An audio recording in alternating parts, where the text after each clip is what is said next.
Hi, this is Paul Haar from the Saxophonist magazine. I'm here with a playtest and review of the KW1 Turbo 3D printed mouthpiece from Gary Sugal. You know, I'll never forget the first time I heard the name Segall. I thought it was a joke. We had a new student in our studio. It was like 1990, 91. And he had this really cool looking mouthpiece with a built-in ligature. And I said, hey, you sound great. What are you playing on? And he says, I'm playing on a Segall. And I thought it was a joke. He had made a mistake. He was referencing the action hero, movie star, Steven Segal. So I found out the name Gary Sugal. I reached out to him and I ordered this mouthpiece here. This is the Super Gons. These things were CNC machined. No one was really doing that. They were as heavy as a rail and they had a built-in ligature. This one doesn't have it anymore, but they were great. Well, Gary continued to make mouthpieces for people like Jerry Bergonzi, Kirk Whalum, Mike Brecker, etc. And I was aware that he was making mouthpieces. So when Gary contacted me, he asked if I knew about his work. And I thought, man, here's a blast from the past. Of course I do. He said, well, I'm still making CNC machine mouthpieces, but I'm also now making 3D printed mouthpieces. So if it's possible to be kind of like the new kid on the block with 35 years of history, that's how I kind of viewed it. And he says, you know, I have over 11 models and it comes in 10 colors. And they're 3D printed replicas of all my great mouthpieces. So he sent me a few. And this one here, the KW1 Turbo, which was patented after the Kirk Whalum mouthpiece that he made for Kirk for a number of years, was the one that really just made an amazing impression on me. What makes this mouthpiece different is it's not 3D printed using your typical resins or plastics. This is a 3D printed mouthpiece that's made out of carbon fiber. And that is a material that's incredibly light, incredibly strong.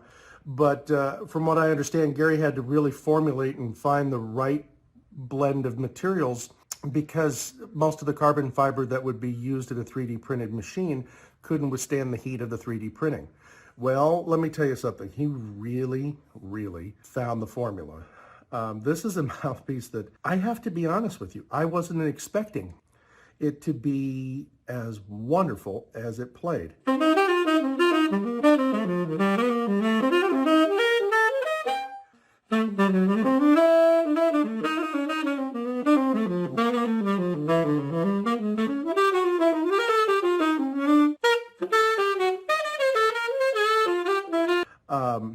It is, as you can tell, a beautiful dark black, which, you know, it seems strange when you have over 10 colors that you can have for 3D printed mouthpieces. I would get excited about a carbon fiber black, but I am.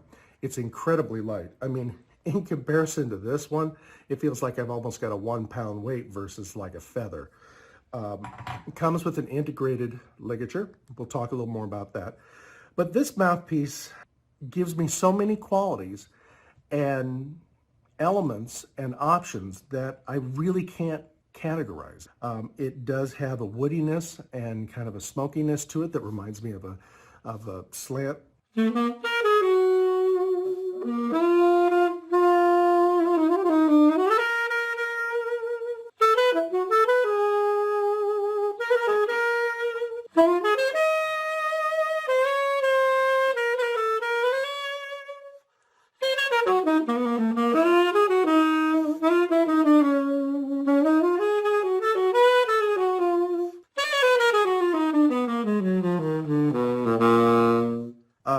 It has a long, maybe we can see it here, a long baffle that slants the whole way and then goes into, if we can see it there, a bullet chamber. So it has that quality of a Berg Larsen, has fatter rails and a nice fat tip, very, very flat table. I was really remarkably surprised at that. The beak is a little fatter than I'm used to, but it was comfortable. This one does not have a bite plate. You can order it with a bite plate. This is perfectly fine. It has a really, really nice fluted end to it, so I can adjust the mouthpiece real well. And with the integrated ligature, if you so choose to get it, you don't have to worry about moving the mouthpiece and then moving the ligature. You know, we always want to compare mouthpieces to other mouthpieces to try to give some frame of reference. And I have to tell you, this particular mouthpiece, impression that I got was quite favorable. I really enjoyed the attack. It was an immediate attack.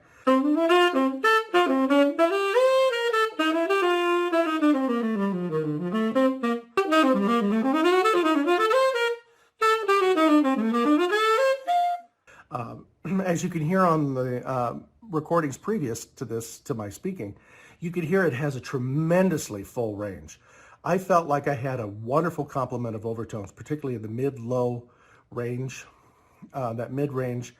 I felt like it had this fat punch to it without it being obtrusive. I was able to completely flex the sound, so I can go from a bright, honky, Pete Chrisley attacking sound to more of a Heathery Stan Getz sound.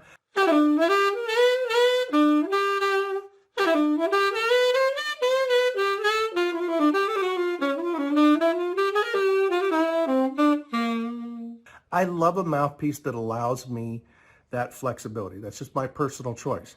Something that I can tell you as a compliment to this mouthpiece is the fact that when I'm playing, I don't feel like I'm playing anything. I feel like it's an extension of me. And for me, that's what I'm looking for in a mouthpiece. I'm not looking for something that produces a sound that I can think, okay, now here's how I can control it. I want it to be something that I don't really notice. I will tell you there are a few things about the mouthpiece that can be a challenge.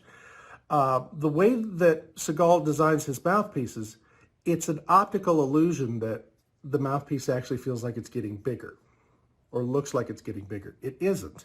It's just the way the optics of how the construction is. So I forgot that I had to be very mindful of that when adjusting the reed. It didn't cause a real big problem, but it's something that I remembered. The other thing that I remembered is this is a really fine integrated ligature. If I take it off, you can see it's kind of like the Autolink ligature with the single screw. Something that I remember from years and years ago is these fit in the tracks pretty well, but you could also be putting your ligature on or your reed on, and if you don't have a hold of the ligature, it will fall off sometimes. So you want to, what we used to do was we'd take a little bead of super glue and put it right there. And after we do that, after we put the ligature on, and then we just kind of put a little bead of putty or super glue here just to keep it on. But it's just something to be aware of. This is a bamboo Nova ligature, and because of the stretchy nature of the fabric, it fit perfectly. I will tell you that having a different ligature is going to change the complexity of the sound a little bit. I was very happy with the included ligature that came with it, and it came with a plastic cap. Overall, I was impressed with the tonal flexibility, the attack, the response, the pitch, and most importantly, the fact that I could do whatever I wanted to sonically with the mouthpiece.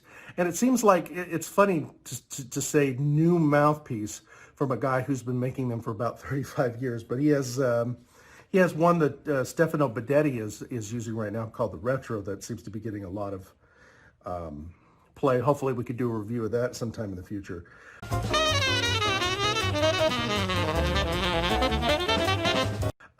The price of these is going to be a little bit higher than what you might think for a 3D printed mouthpiece. This one is right around $430. Now, for some of you, that's going to be like, what are you talking about? $430 for a 3D printed mouthpiece? Well, first of all, these are also, once they come out of the machine, they are hand polished and hand finished, so there are no rough marks. You don't hear any whoosh in your playing that you could typically hear from a 3D printed mouthpiece. Remember that you're not only paying for the design and the intelligence behind the mouthpiece, but in this case, you're paying for the carbon fiber technology that comes with it, which is, typically would take about 3 to 4 times longer to print and make a 3D printed carbon fiber mouthpiece than it would be a regular resin or plastic mouthpiece. So if you get the carbon fiber version, no, you're not going to be able to get it in pink or fuchsia or whatever. But if you get these mouthpieces in other colors, the price will be a little lower. I think he's running a deal right now that if you mention that you saw this review, the price is around $350 with the included ligature. So that's certainly something well worth it to check out. I will tell you, I love being surprised. And this mouthpiece really surprised me. I'm enjoying it. It gives me all the very characteristic sounds that I have in my head. It is well made. It's a name that I trusted. And, you know, the other thing I really like about it is that this thing has a lifetime guarantee. If for any reason anything warps or changes, call up Gary, you're going to get a new mouthpiece. I think this is a really nice find and a pleasant surprise for 2020 in a year that the surprises haven't been all that great. So to learn more, a little more in-depth review, including some incredible photos of the KW1 Turbo, please go to www.thesaxophonist.org.